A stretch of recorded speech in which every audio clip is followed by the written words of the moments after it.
नमो नमो अरिहन्ताणं नमो नमो श्रीसिद्धाणं नमो नमो आयर्याणं नमो नमो वज्रायाणं नमो लोये सबसाहूणं एसो पंच नमोकारो स्वभावपणासनो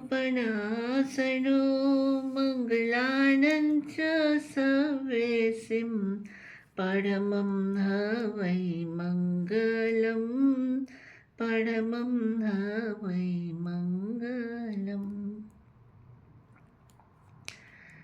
शासन पिता देवाधिदेव चरम तीर्थंकर श्रमण प्रभु महावीर स्वामी, सभी आचार्य भगवंत, उपाध्याय भगवंत, साधु साध्वी वृंद, आराध्य गुरुदेव गुरुनिधि महाराज साहब के पावन श्री चरणों में हृदय की अनंत आस्था के साथ कोटिशः वंदन नमन.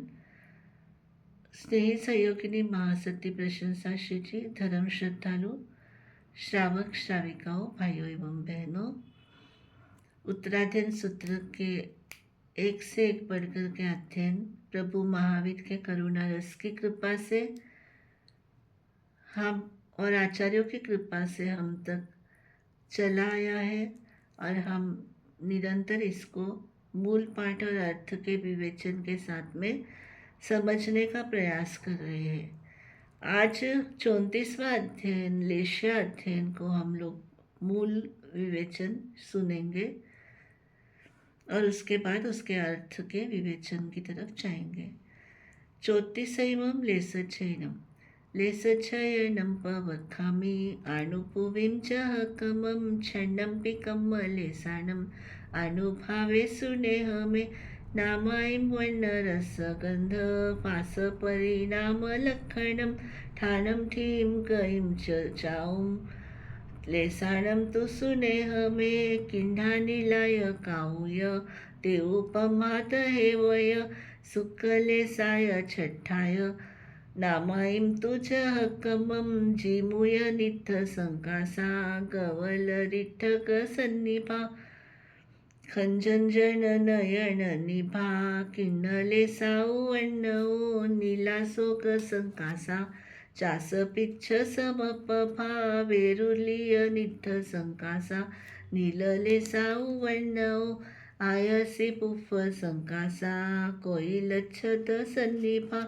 पारेवय किवनिभा काऊले सावण्णो हिंगुलय धाऊ संकासा तरुणाईच्च सन्निभा सूयतुंड पैवनिभा तेऊले सावण्णो हरियाल भेय संकासा हालिता भेय सन्निभा सणासन कुसुमनिभा पम्मले सावण्णो संकंख कुंदू संकासा क्षीरपुर समपभा रययहार संकासा सुकले सावण्णो जह कडूय तुंब करसो निंब करसो कडू करोहिणी रसोवा एतोवी अनंत गुणो रासोय किन्हाय रसोय किन्हाई नायवो जह तिकडू यसय रसो तिखो जह हाती पिप्पली एवा एतोवी अनंत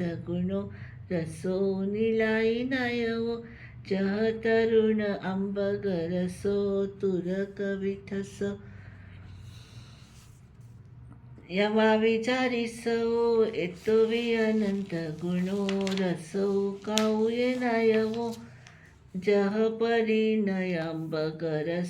पक्क विठस वा विचारिसो एतोवी अनंत गुणो रसो का तेऊये नायवो वरवारुणई वरसो विविहानव आसवान जारिसो महुमेर गस वरसो एतोपमाई परेणम खजूर मुद्दी रसो क्षीर रसो खंड सक्कर रसोवा एतोवी अनंत गुणो रसो सुखाई नायवो जह गोमडस गंधो सुनगमडस व जहा अहिमरस एतोवी अनंत गुणो लेसानम अपसत्थानम जह सुरहि कुसुम गंधो गंधवासान पिस्समानानं वित्तो अनंत गुणोपसथले सान तिन्नपि जह कर गयस फासो गोचिफाएव सागपत्तानं वित्तो अनंत गुणो लेसानम अपसथानं जह बुरसव फासो नवनीयसव सिरिस कुसुमानं वित्तो अनंत गुणोपसथले सान तिन्नपि दिविहोव नवविहोवा 27 विहेकसियोवा दुसवो ते आलोवा लेसानम होई परिणामो 50 पवतो तिहिम अगुत्तो छसुम अविरओय दिवारंभ परिणवो खुड्डो साहसियो नरो निधंस परिणामो निसंसो अजिंदियो एअजोग समाउतो किन्नले समतु परिणमे ईसा अमरीस अतओ अविज्य माया अहिरिया गेहि पओसे असढे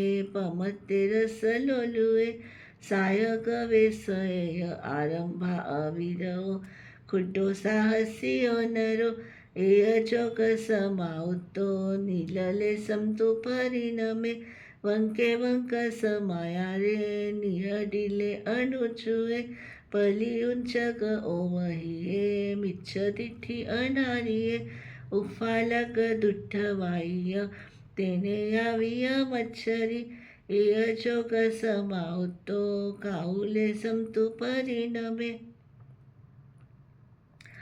नियावत्ती अचवले अमाई अकुहले विनिये विनये दन्ते जोगवम उवहानवम पियधम्मे दडधम्मे वज्जभिरुहि असये एअजोग समाउतो तेउले समतु परिणमे पयणुकोह मानेय मायालोभेय पयणुए पसंत चित्ते दंतप्पा जोगवम उवहानवम ताहा पयणुवाह्य उवसंते चिंदिये एअजोग समाउतो पम्मले समतु परिणमे अट्टरुद्धानि वच्चिता धम्मसुखानि छायये पसंत चित्ते दंतप्पा समीये गुत्तेय गुत्तिसु सरागे वियरागे वा उवसंते चिंदिये एअजोग समाउतो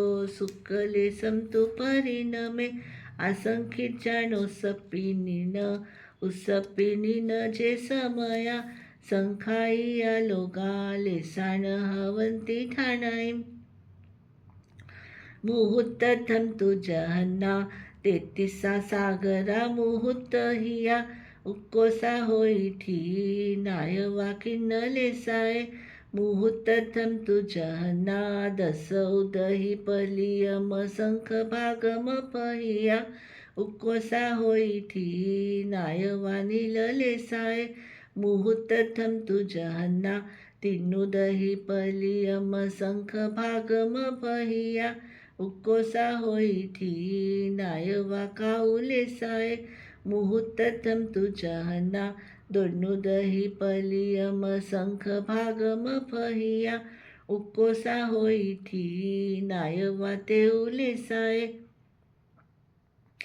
मुहूर्तम तु जहन्ना 10 उदही होई मुहूर्तम पहिया उक्कोसा होई ठी नायवा पम्मले साय मुहूर्तम तु जहन्ना 33 सागरा मुहूर्त हिया उक्कोसा होई ठी नायवा सुक्कले साय ऐसा खलुले सानम ओहे नठी उवनिया होई चौसुवी गई सुएतो लेसान ठीम तु वच्छामि 10 वास सहसाईम काउये ठी जहनिया होई 3 उदही पलियोवम असंख भागम च उक्कोसा 3 उदही पलियोवम शंख भागो जहन्येन निलठी 10 उदही पलियोवम असंख भागम च उक्कोसा 10 उदही पलियोवम असंख भागम जहनिया होई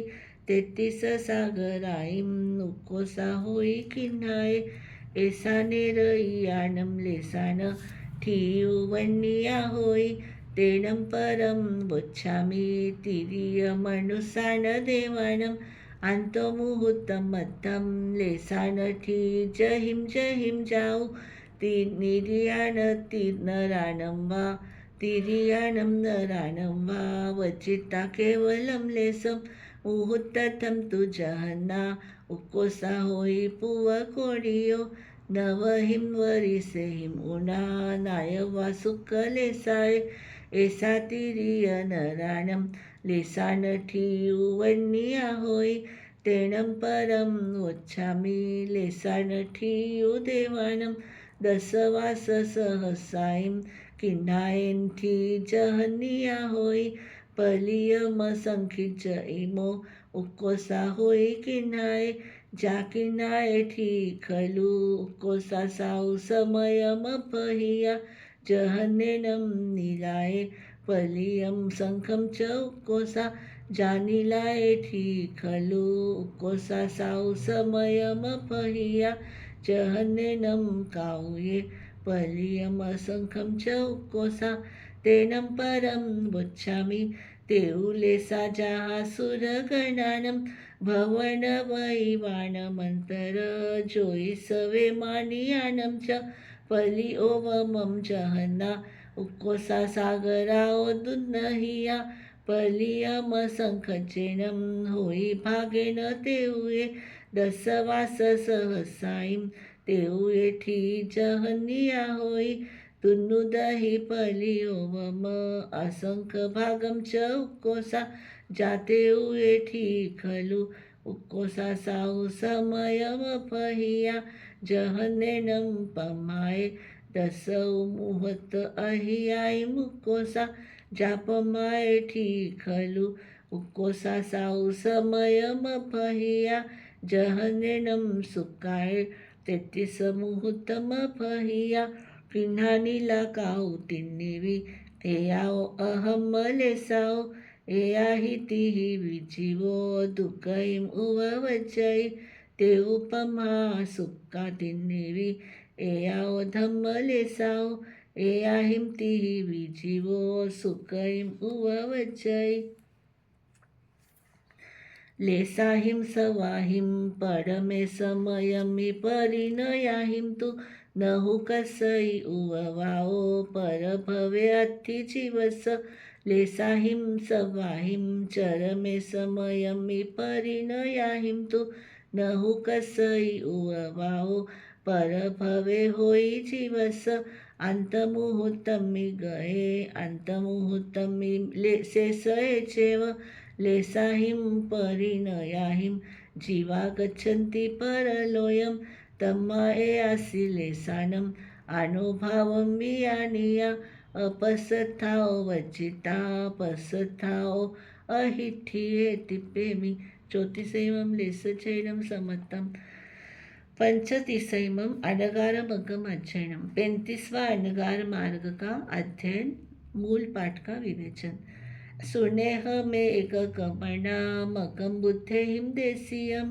जमायरंतो भिक्खु दुःखानंत करो भवे गिहवासं परिचर्च पवच्चामस्ये मुनि इमे संगे वियानिचा जेहिं सज्जन्ति मानवा तहेव हिंसम अलियम चोच्चम बंभ सेवनम इच्छा कामं च लोभं च संजो परिवच्चय मनोहरं चित्तघरं मलधुवेन वासियं सकवाडं पंडरुल्लोयं मनसा विनपथये इंद्रियाणि उभिखस तारिसमि उवसये दुःखरायं निवारेउं कामरागविवटने सुसाने सुन्नगारे वा रुखमूले व एकौ परिरिक्के परकडे वा वासं तथाभिरोये फासूयमि अनाबाहे इत्थिहिं अनभित्तुये तत्थ संकपये वासं भिक्खु परम संचये न स्वयं गिहायं कुविजानेव अन्येहिं कारये गिहकमसमारम्भे भूयानं दिस्य एव हो तसानं थावरानं च सुहुमानं बायरानं च तम्हागिह समारंभं संजोपरि वज्जय तहेव भत्तपानेषु पयने पयावनेषु पानभूय दयठाये न पये न पयावय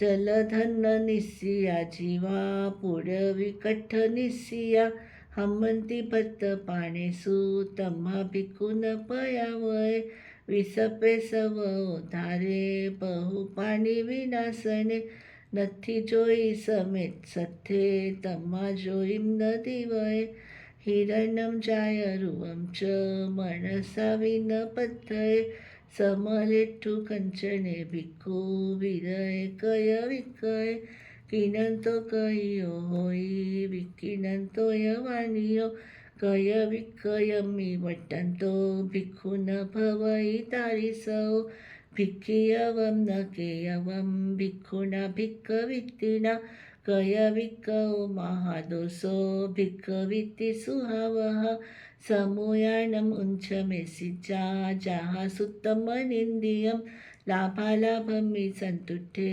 पिण्डवायं चरे मुनि अलोले नरस्य गिद्धे जिपादन्ते अमुच्यये नरसठाये भुञ्जिजा जवनठाय महामुनि अच्छनं नयनं चैव वन्दनं पूयनं ताः इड्डिसकार सम्मानं मनसा विनपथय सुखं झानं झियाय चा अनियाने अकिंचने ओसठ काय विहरे चा जाव कालस पच्चव निचुहि उण आहारम कालधम्मे उवठ्ठिये चैऊन मानुसंबंधिं बहु दुःखाविमुच्चै निममो निरहंकारो विहरागो अनासो संपत्तो केवलं नानं सासयं परिनिवूये तिपे म्यानगारमकं नामं पंचतिसैवम् अध्ययनं समतम् आगमे तिव्ये पणत्ते तंजाः सुप्तागमे अर्थागमे तदुभयागमे स्तर 3 प्रकार आगम रूप ज्ञान के विषय में जो कोई अतिचार लगा हो तो आलोम ब्रह्महितम वच्चामिलम हिनम करम अच्छकरम पयाहिनम विनयहिनम जोगहिनम घोसहिनम सुट्टुदिनम दुट्टु परिचयम अकाले कहो सज्जाओ काले न कहो सज्जाओ असज्जाय सज्जायम सज्जाय न सज्जायम भंटा गुणता विचारता ज्ञान और ज्ञानवंत पुरुषों की अविनय आशात्मा भक्ति की हो तो बारंबार मिच्छामि दुक्कडम वंदन करु गुरुदेव को शत शत नमन यह शीश उत्तराध्ययन संदेश सुनाऊं सफल हो ज्ञानी जन आशीष वीर प्रभु के अंतिम क्षण के रत्न जड़ित है बोल वीर प्रभु के अंतिम क्षण के रत्न जड़ित है बोल मानव उत्तराध्ययन को खोल मानव उत्तराध्ययन को खोल। उत्तराध्ययन सूत्र के अंदर 34वां अध्ययन लेश्या नाम का अध्ययन है। लेश्या यह हमारे जैन धर्म का एक टेक्निकल वर्ड है, सैद्धांतिक शब्द है। लेश्या चिपकाने की वस्तु है, यानी आत्मा के अंदर जो भाव पैदा होते हैं उन भावों से जो कर्म के बंधन होते हैं, कर्म के परमाणु एकत्रित होते हैं, वो लेश्या के माध्यम से चिपक जाते हैं आत्मा के साथ में, कर्म का कर्म के साथ में। इस तरह से यह लेश्या जो है, लेश्या एक वे भी अध्यवसाय विशेष यानी भाव विशेष है।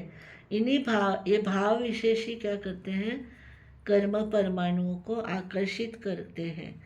तो उसके भेद उपभेद आदि का वर्णन यहाँ पर बताया है। यहाँ पर कहा है कि 6 प्रकार की लेशा है पहली गाथा में, और दूसरी गाथा में इसके द्वार बताए गए हैं। द्वार यानी जिन जिन आयामों से, जिन जिन भेदों से हम लेशाओं को समझ सकते हैं, उनको द्वार कहा गया है। तो 11 प्रकार के द्वार बताए गए हैं। जैसे नाम द्वार में लेशाओं के नाम, वर्ण द्वार में उनके रंग कैसे है, क्योंकि ये पुद्गल है, लेशा परमाणु है, पुद्गल है। ये जो परमाणु पुद्गल है, इन सभी का क्या होता है, रंग, रस, स्पर्श, गंध, यह सब कुछ होता है। उनके परिवर्तन भी होते हैं, उनके लक्षण भी होते हैं, उनका स्थान भी होता है, स्थिति होती है, गति होती है, आयु होती है। तो ये नाम, वर्ण, गंध, रस, स्पर्श, परिणाम, लक्षण, स्थान, स्थिति, गति, आयु, यानी कौन सी लेशा वाले कौन सी आयुष्य का बंधन करते हैं, इत्यादि सारा वर्णन किसमें है, यहाँ इस लेशा नाम के अध्ययन के अंदर है। तो पहले 6 लेशाओं के नाम बतलाए हैं। पहली लेशा का नाम है कृष्ण लेशा, दूसरी है नील लेशा, तीसरी है कापोत लेशा, तेऊ लेशा यानी तेजो लेशा, पम्हा यानी पद्म लेशा, शुक्ल लेशा यानी शुक्ल लेशा, ये छठा है। इनके यथाक्रम से नाम दिए गए हैं।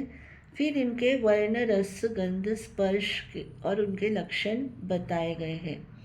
लक्षण यानी उनका स्वभाव कैसा होता है, जो लेशा वाला होता है उसका स्वभाव किस तरह से होता है।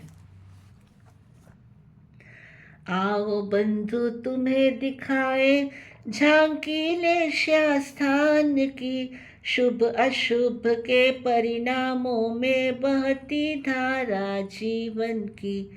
आओ बंधु तुम्हें दिखाए झांकी लेशा स्थान की, शुभ अशुभ के परिणामों में बहती धारा जीवन की। वंदे जिनवरम, वंदे जिनवरम। इस भजन के माध्यम से आपको लेशाओं का रंग, लेशाओं का रस, लेशाओं का स्पर्श और लेशाओं के लक्षण, इन सभी का समझ में आएगा, एक एक लेशा का। कृष्ण लेशा के लिए कौन सा वर्ण, गंध, रस, स्पर्श है, यह लक्षण है, सुनिए। क्रूर अजितेंद्रिय हिंसक मेघ समरंग काला है, नीम जैसा कटुक रस गंध मृत गौ समान है। स्पर्श हीरा सम कठोर है, ईर्षालु प्रमत निर्लज है। मरी गाय मृत कुत्ते जैसी कृष्ण लेशा की गंध है। शुभ अशुभ के परिणामों में बहती धारा जीवन की। वंदे जिनवरम, वंदे जिनवरम, वंदे जिनवरम, वंदे जिनवरम। उसके पश्चात नील लेशा का बताते हैं। ये जो कृष्ण लेशा का वर्णन किया कि वो अजितेंद्रिय हिंसक, उसका कलर कैसा है, काला है, नीम आदि रसों जैसा कट्टू कड़वा रस है, गंध उसकी मृत गाय की, मरे हुए कुत्ते के समान, स्पर्श उसका हीरा जैसा कठोर और ईर्ष्यालु प्रमत्त निर्लज लक्षणों वाला, ऐसा कृष्ण लेशा की गंध भी मरे हुए कुत्ते जैसी है।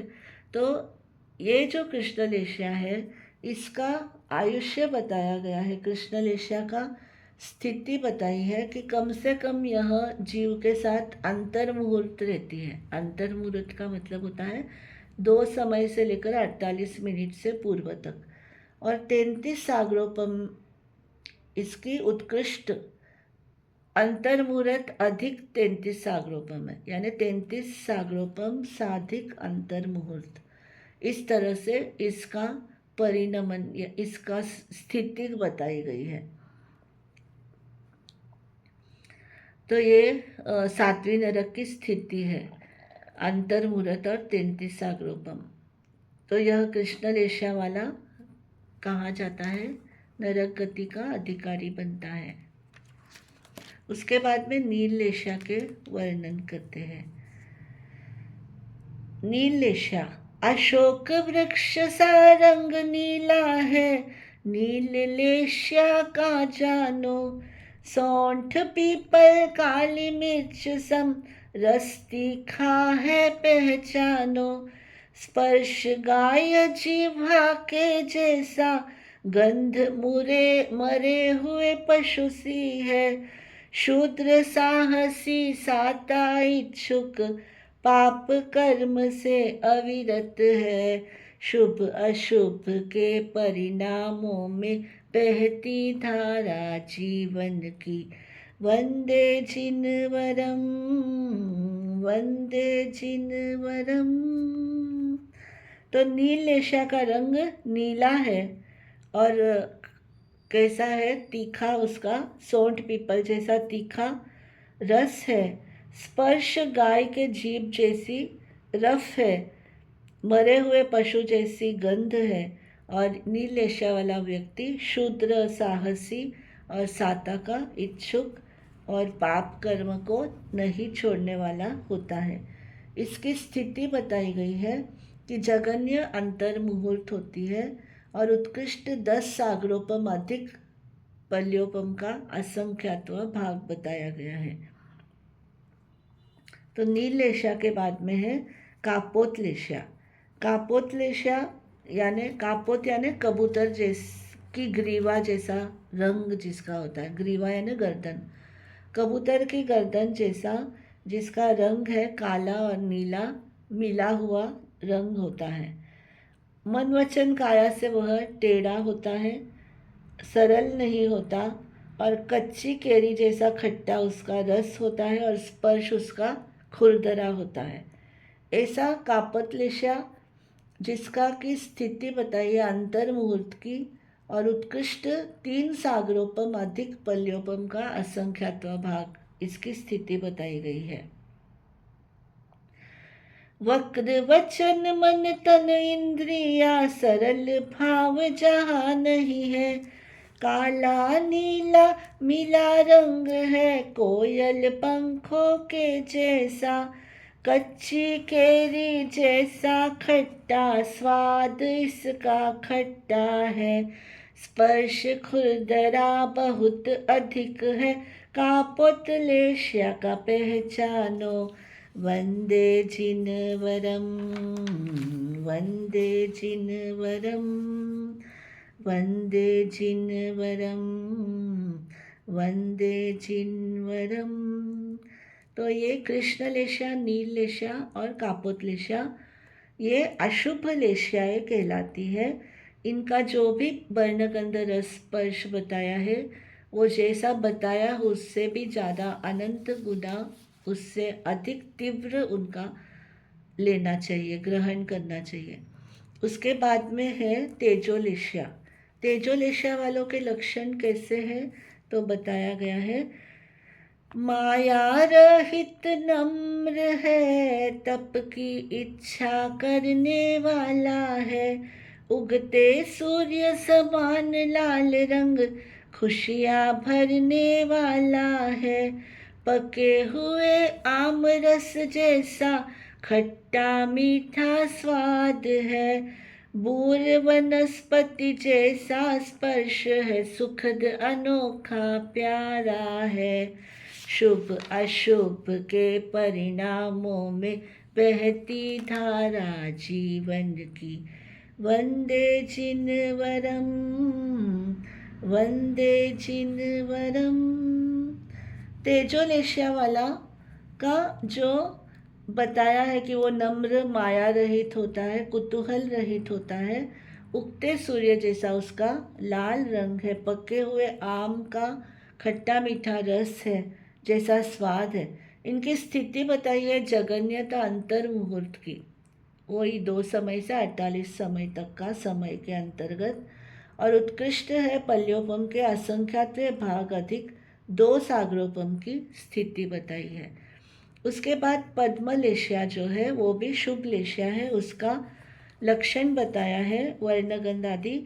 मितभाषी जितेंद्रिय कषाय का दमन करता है, अलसी फूल हल्दी टुकड़े जैसा पीला होता है, मधु समान मधुर रस होता मीठा ही वह लगता है, शीर्ष पुष्प सा स्पर्श सुखद है, पद्मलेश्या शुभ नाम है। वंदे चिन्वरम वंदे चिन्वरम वंदे चिन्वरम वंदे चिन्वरम। तो पद्मलेश्या भी शुभ लेश्या है। उसके बाद में अंतिम लेश्या है, इसकी स्थिति बताइए। ये कैसे होते पद्मलेश्या वाले? इसमें आपने सुना मितभाषी यानी एकदम जितनी ज़रूरत है उतना ही बोलने वाला, जितेंद्रिय, क्रोधमान माया लोभ का दमन करने वाला, इसका वर्ण सन और अलसी के फूल जैसा, हल्दी के टुकड़े जैसा, रस इसका एकदम मधु जैसा, उत्तम वारुणी जैसा मधुरस, जगन्य अंतर्मुहूर्त की स्थिति है और उत्कृष्ट अंतर्मुहूर्त अधिक 10 सागरोपम की स्थिति बताई है। शुक्ल लेश्या का स्वरूप समिति गुप्ती सहित सरागी या वितरागी होता है, उपशम रस की धारा सहित जो निज आत्म में रमता है, श्वेत शंख और दुग्ध की धारा जैसा उज्जवल रंग है, शक्कर द्राक्ष खजूर जैसा मीठा रस जिसका है, केशर इलायची सुगंध जैसी प्रशस्त जिसकी गंध है। वंदे जिनवरम वंदे जिनवरम वंदे जिनवरम वंदे जिनवरम। तो बताया है कि पद्म शुक्ल लेश्या जो है वो बड़ा ही प्रशांत चित्त वाला होता है, कषाय रहित होता है, 5 समिति 3 गुप्ती का धारक होता है, या तो वो सराग होता है या वितरागी संयमी होता है, ऊंचे गुणस्थानों वाला होता है और सफ़ेद शंख जैसा उजला और दूध की धारा जैसा उजला और उसका खजूर के रस जैसा, द्राक्ष के रस जैसा मीठा रस होता है। और गंध कैसी होती है? केसर इलायची आदि सुगंधित द्रव्यों की रंग की तरह वह भी सुगंधित होता है। और उसकी जो स्थिति बताई है जगन्य अंतर्मुहूर्त की और उत्कृष्ट 33 सागरोपम अंतर्मुहूर्त अधिक होती है।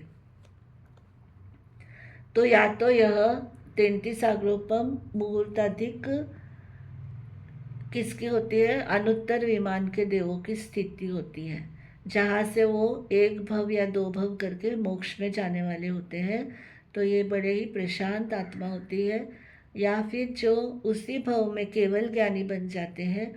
ऐसे गुणस्थान, उच्च गुणस्थान 8वें गुणस्थान से आगे 12वें 13वें 14वें गुणस्थानवर्ती जीवों की शुक्ल लेश्या, परम शुक्ल लेश्या के अंदर परिवर्तित हुई होती है।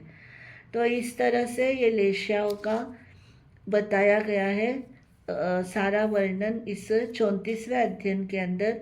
इसकी गति भी बताई गई है कि कृष्ण, नील और कापोत, क्योंकि ये अधर्म लेश्याएँ हैं, ये अशुभ लेश्याएँ हैं, ऐसे जीव दुर्गति के अंदर जाते हैं, यानी नरक तिर्यंच आदि गतियों में रुलते हैं। तेजो पद्म और शुक्ल लेश्या वाले यह धर्म लेश्या है। इन तीनों ही गति के जीव सुगति के अंदर जाते हैं और इनके अध्यवसाय के स्थान परिणाम द्वार भी बताए गए हैं। तिविहम नवविहो यानी कृष्ण लेश्या का 3 परिणाम द्वार, 9 प्रकार के, नील लेश्या का, तेजो लेश्या के 27 परिणाम द्वार, कृष्ण नील तेजो, कापोत लेश्या 81 और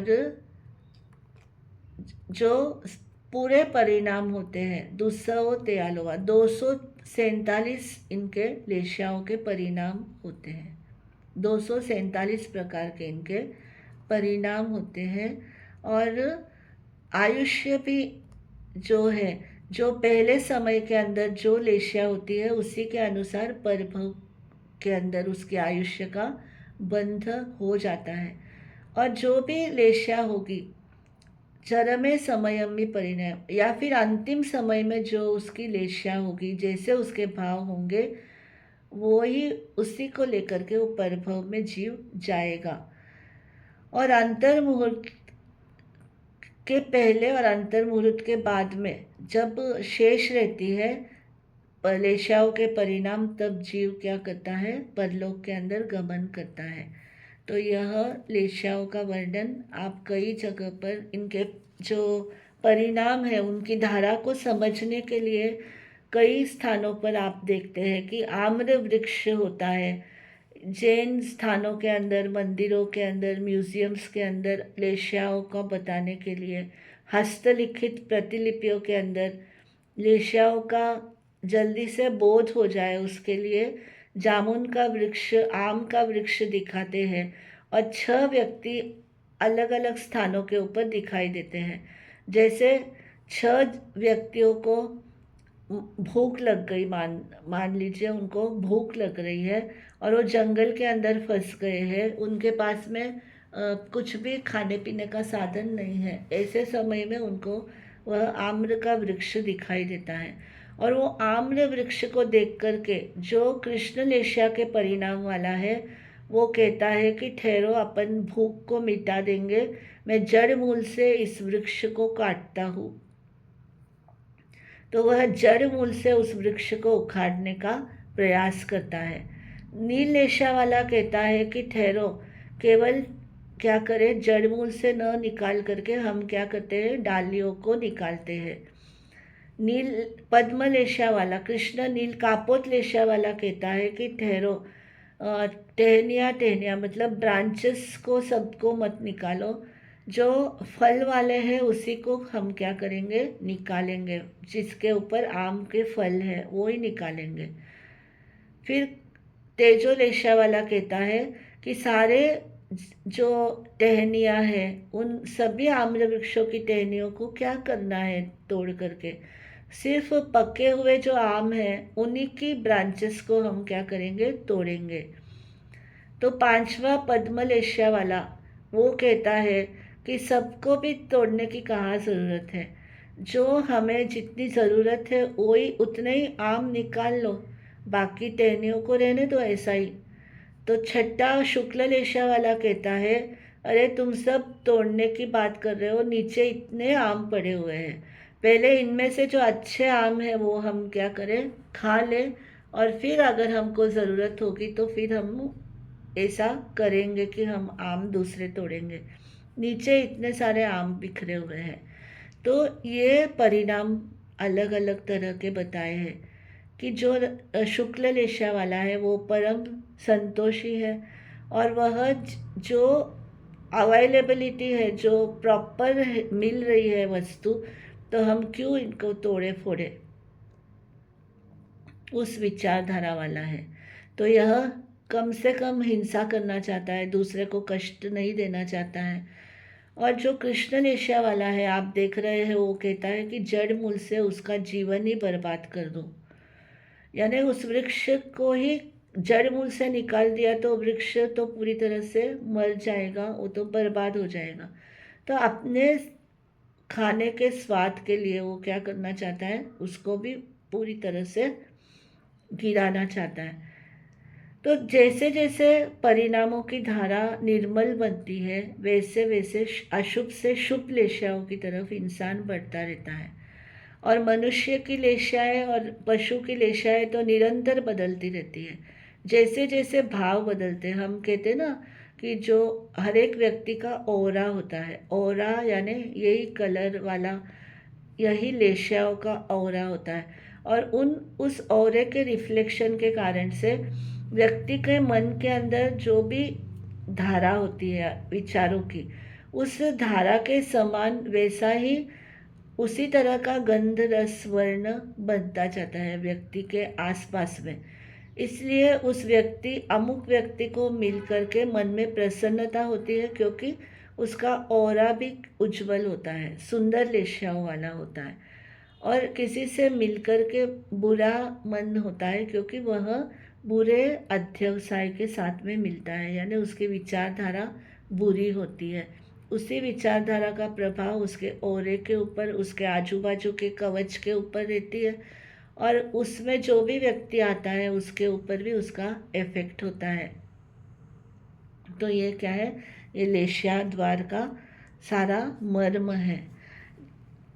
इन लेशियाओं को हमें अच्छी बनानी है तो हमें अप्रशस्त लेशियाओं का त्याग करना चाहिए और प्रशस्त लेशियाओं को अपनाना चाहिए।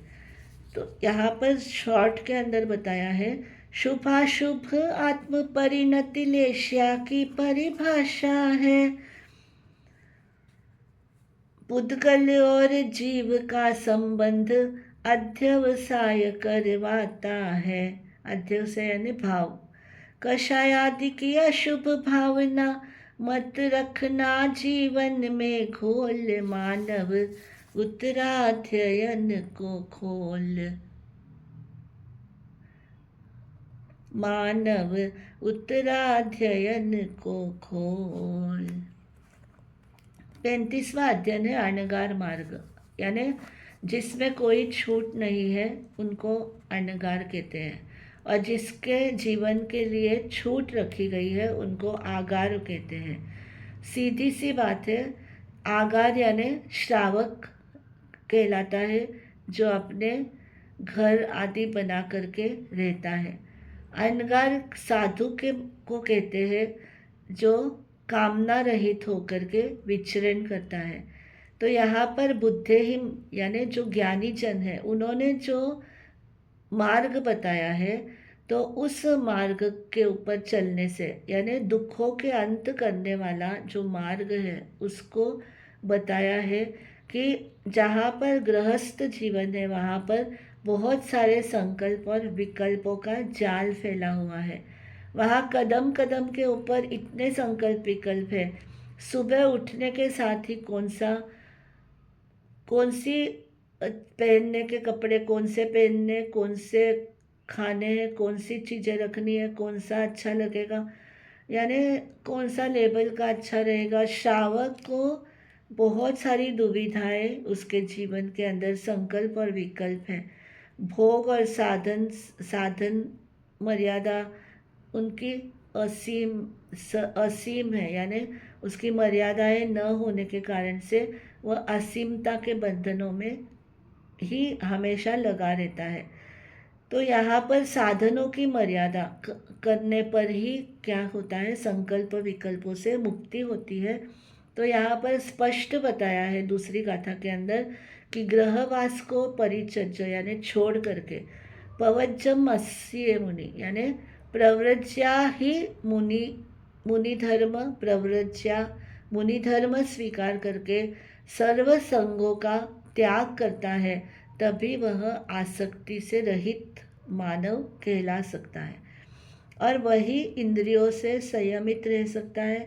वह एकांत स्थान में रह करके अपनी आत्मा का ध्यान कर सकता है, त्रस्थावर जीवों की हिंसा से दूर रह सकता है और क्रय विक्रय आदि दोषों से मुक्त हो सकता है, लाभ अलाभ के अंदर संतुष्ट रह सकता है और स्वयं वह किसी तरह के भोजन सामग्री के अंदर बनवाने के चक्कर में नहीं रहता है और न ही रसों के अंदर आसक्त होता है। मात्र जवन अट्ठाए यानी यत्ना के लिए ही महामुनि विचरण करता है, न किसी के सत्कार सम्मान के लिए। वह मन से भी इच्छा करता है और शुक्ल ध्यान के अंदर हमेशा विचरण करने वाला होता है और अच्छी लेशियाओं के अंदर, प्रशस्त लेशियाओं के अंदर हमेशा लगा हुआ रहता है। निर्मम होता है, निरहंकारी होता है, वीतरागी बनता है, अनाश्रव बनता है, तो वह केवल ज्ञान को प्राप्त करके भव का अंत कर देता है। तो ये अनगार मार्ग कैसा है, एरोप्लेन वाला मार्ग है और आगार मार्ग कैसा है? वह बैलगाड़ी वाला मार्ग है। तो कहते हैं कि जिसको मोक्ष मार्ग के अंदर शीघ्र पहुंचना है तो उसे तय करना चाहिए कि वो बैलगाड़ी से जाए या फिर वो फ्लाइट से जाए। किससे वो शीघ्र से शीघ्र जा सकता है उस रास्ते को वह चुन ले और शीघ्र ही मोक्षगामी बन जाए। निम्मो निरहंकारो अनगार धर्म का सार यही है। काम वासना दूर हटाता इच्छा निरोध का पाठ यही है। संयम दृढ़ बनाने वाले भाव भरे बोल अनमोल मानव उत्तराध्ययन को खोल। मानव उत्तराध्ययन को खोल। तो बंधुओं, हम 35वें अध्ययन को 34 और 35वां अध्ययन हमने आज बड़े ही सरल ढंग से, संक्षिप्त ढंग से, आप सबको बड़े सरलता से समझ में आ जाए उस ढंग से भजन बना करके और उसका जो एकदम शॉर्ट समरी है वो ही हम सभी अध्ययनों की आपको बता रहे हैं ताकि आप विषय को जल्दी से ग्रहण कर सको। विषय अगर ग्रहण हो जाता है तो उसके ऊपर आगे चिंतन मनन का प्रोसेस यानी अनुप्रेक्षा करना, ध्यान करना, चिंतन मनन करना, धर्म कथा करने में भी क्या हो जाता है? सरल हो जाता है। तो बात हमें समझ में आ गई तो हम बड़ी सरलता से समझा भी सकते हैं और स्वयं भी समझ सकते हैं। इसी तरह से आप सभी को उन भावों के अंदर रमने की हम कोशिश कर रहे हैं, हम भी उसी में रमण करें ऐसी हम प्रयत्न कर रहे हैं। तो अभी हमारा अंतिम अध्ययन रहता है 36वां अध्ययन, जिसका प्रभु ने गान किया और बहुत विस्तार से जीव अजीव के सब भेद उपभेदों को भगवान बताते हैं। और इसी अध्ययन को पढ़ते पढ़ते जब ये अध्ययन समाप्ति की तरफ गया तब भगवान का निर्वाण होता है। तो ऐसा ये 36वां अध्ययन बहुत इम्पॉर्टेंट अध्ययन है, उसको हम लोग श्रवण करें, जरूर श्रवण करें। दीपावली हमारी तभी मनानी सार्थक है जब हम उत्तराध्ययन सूत्र, भगवान के अंतिम वाणी और विपाक सूत्र को हम पढ़ ले, सुन ले, तो हमारा जीवन का कायाकल्प हो जाए। इन्हीं मंगलमय शब्दों के साथ मैं अपने वक्तव्य को विराम देती हूँ। हाथ जोड़ करके मंगल पाठ को श्रवण करें। नमो अरिहंताणम। जय गुरुदेव श्री श्री चत्तारी मंगलम अरिहंता मंगलम सिद्धा मंगलम साहू मंगलम केवली प्रणतो धम्मो मंगलम। चत्तारी लोकुत्तमा अरिहंता लोकुत्तमा सिद्धा लोकुत्तमा साहू लोकुत्तमा केवली प्रणतो धम्मो लोकुत्तमो। चत्तारि शरणं प्रव्रजामि अरिहन्ते शरणं प्रव्रजामि सिद्धे शरणं प्रव्रजामि साहु शरणं प्रव्रजामि केवली प्रणतं धम्मं शरणं प्रव्रजामि। चार शरण दुख हरण जगत में और न शरणा कोई होगा। जो भव्य प्राणी करे आराधन उसका अजर अमर पद होगा, उसका सदा ही मंगल होगा। अंगुष्ठे अमृत बसे लब्धि तना भंडार श्री गुरु गौतम समरिये मन वांछित फल दातार। भावे भाव न भाविये भावे दीजे दान भावे धर्म आराधिये भावे केवल ज्ञान पावे पद निर्वाण। एक साथ मथेन वंदामि श्रद्धापूर्वक मथेन वंदामि भावपूर्वक मथेन वंदामि। जिन वाणी मीठी वाणी शक्कर वाणी अमृत वाणी।